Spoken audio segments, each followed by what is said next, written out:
Cinsi aktın fiziologiyası. Cinsi aktda 4 faza qeyd olunur. Ehtiras, plato, orqazm və yekun. Hər şey ehtiras və xüsusi arzu ilə baxışdan başlar. Bununla orqanizmin cinsi instinkti sanki yuxudan ayılır.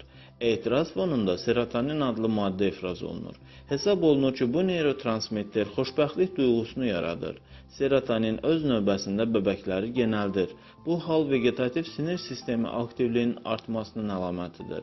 Davamlı olaraq adrenalin ifraz olunur və ürək ritmi tezləşməyə başlayır. Bu isə öz növbəsində cinsi orqanlara qanın axınının sürətlənməsinə səbəb olur. Sürətli və çox qan axını qadında xarici cinsiyyət orqanlarını şişkinləşdirir.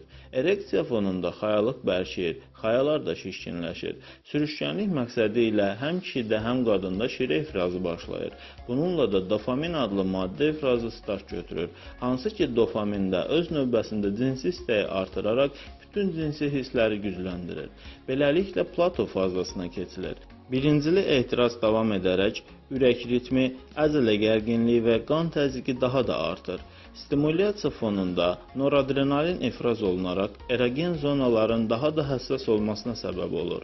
Ayaq, üz və əl əzələləri gərginləşir. Orqazm fazasına keçilir. Çanaq əzələləri yığılmağa başlayır. Uşaqlıq və penis kökü ritmik yığılır. Bütün sinir və əzələ gərginliyi, hansı ki bu ana qədər artmışdı, qəfil sıfırlanır. Bu hal güclü və xoşagələn hisslərlə müşahidə olunur. Kişidə sperma ifrazı ilə, qadında da müvafiq şirə eyakulyasiyası ilə sonlanır. Orqazm anı oksitosin, başqa sözlə sevgi hormonunun səviyyəsi pikə çatır. Sonra isə yekun mərhələyə keçilir. Cinsi ehtiras azalır, əzəllər boşalır və gərginlik enir.